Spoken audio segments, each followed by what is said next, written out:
Why is it that in the last decade, Oklahoma has proportionally put more women in jail than almost any other state?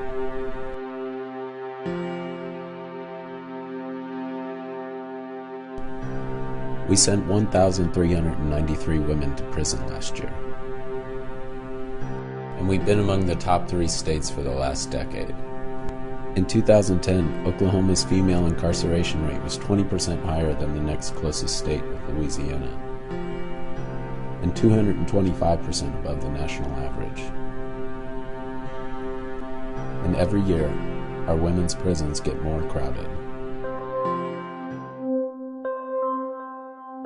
For a moment, consider the impact.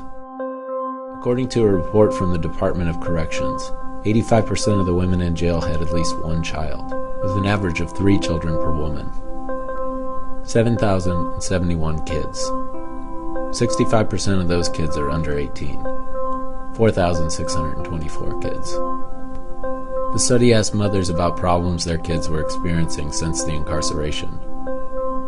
It found a 94% increase in bad grades, 100% increase in kids getting expelled, 50% increase in kids dropping out, 167% increase in kids with drug problems, and 370% increase in depression.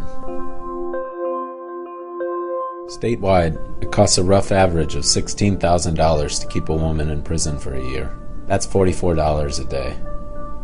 Drug court treatment costs just $15 a day, or $5,000 per year.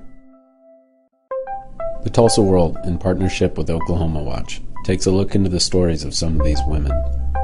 Why is our rate so high? What's the effect on a family if the mother is sent to prison on nonviolent charges? And does incarceration really have the effect it's supposed to? Here's how it works.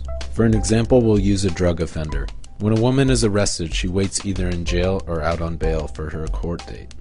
In court, a judge, with the help of a DA, will decide on a sentence for her. That sentence can be probation, or drug court, or other community sentencing, which don't require her to go to prison.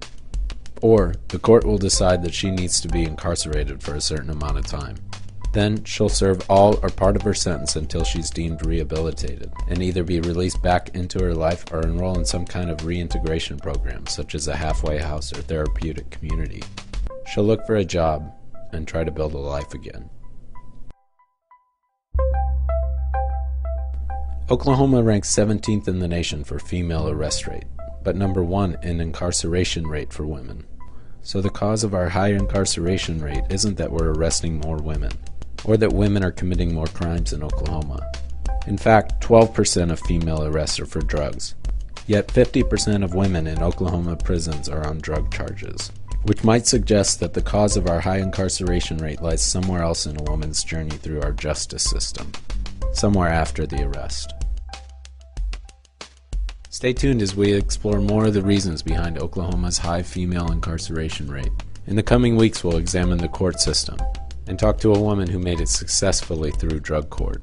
We'll travel to an Oklahoma prison to interview an inmate who got 12 years on a drug charge. And we'll visit a therapeutic community in Tulsa and see how they're helping women reintegrate back into normal life.